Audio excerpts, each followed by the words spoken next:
2016 চাকরিহারা শিক্ষকদের মিছিল পুনর্বহালের দাবিতে শিয়ালদা থেকে ধর্মতলা পর্যন্ত এই মিছিল যায়।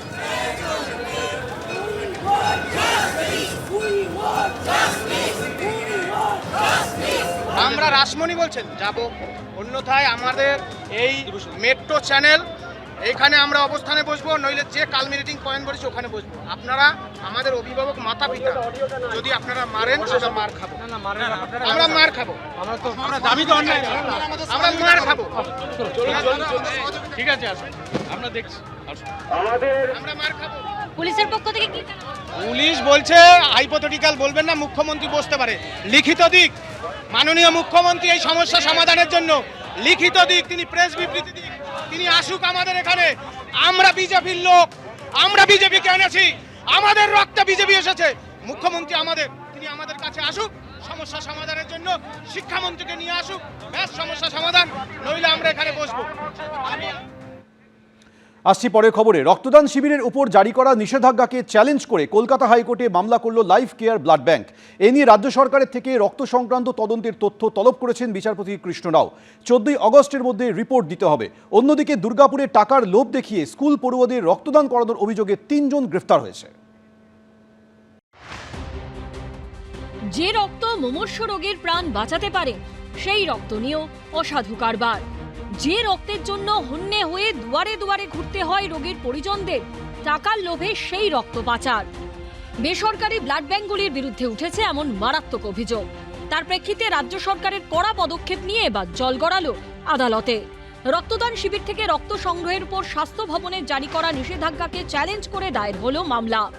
এ ব্যাপারে কলকাতা হাইকোর্টের হস্তক্ষেপের আর্জি জানালো লাইফ কেয়ার ব্লাড ব্যাংক।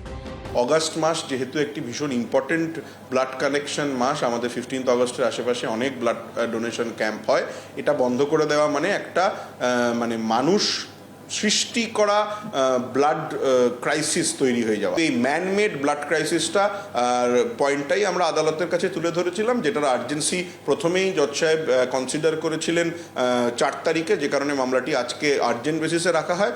তদন্তকারীদের স্ক্যানারের নিচে যে বেসরকারি ব্লাড ব্যাংকগুলোর নাম উঠে আসে, তার মধ্যে অন্যতম ছিল লাইফ কেয়ার ব্লাড সেন্টার। অভিযোগ ওঠে, গত 6 মাসের মধ্যে অন্তত 3,500 ইউনিট লোহিত রক্তকণিকা অর্থাৎ প্যাকড রেড ব্লাড সেলস বিক্রি করা হয়েছে বিহার, উত্তরপ্রদেশ, ঝাড়খণ্ডের মতো ভিন রাজ্যের বিভিন্ন ব্লাড ব্যাংকে, অথচ দেওয়া হয়নি সেই টাকার হিসেব।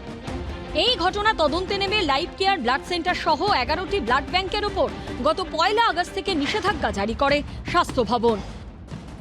সেই নির্দেশকে চ্যালেঞ্জ করেই শুক্রবার কলকাতা হাইকোর্টে মামলা করে লাইফ কেয়ার কর্তৃপক্ষ। এ নিয়ে রাজ্য সরকারের থেকে রক্ত সংগ্রহ তদন্তের রিপোর্ট তলব করেছেন বিচারপতি কৃষ্ণ রাও। 14 আগস্টের মধ্যে কলকাতা হাইকোর্টে জমা দিতে হবে রিপোর্ট। অন্যদিকে এই রক্তদানকে কেন্দ্র করেই পশ্চিম বর্ধমানের একটি ঘটনা ঘিরে শোরগোল পড়ে যায়। অভিযোগ ওঠে, দুর্গাপুরের একটি বেসরকারি স্কুলে 3 নাবালক পড়ুয়াকে টাকার লোভ দেখিয়ে নিয়ে যাওয়া হয় স্থানীয় মিশন হাসপাতালে। সেখানে তাদের শরীর থেকে রক্ত সংগ্রহ করা হয়, রক্তদানের পর দেওয়া হয় সার্টিফিকেটও। 14-15 বছরের বাচ্চা ব্লাড দিয়েছে, প্রত্যেকটা বাচ্চাকে 300 টাকা করে দেওয়া হয়েছে।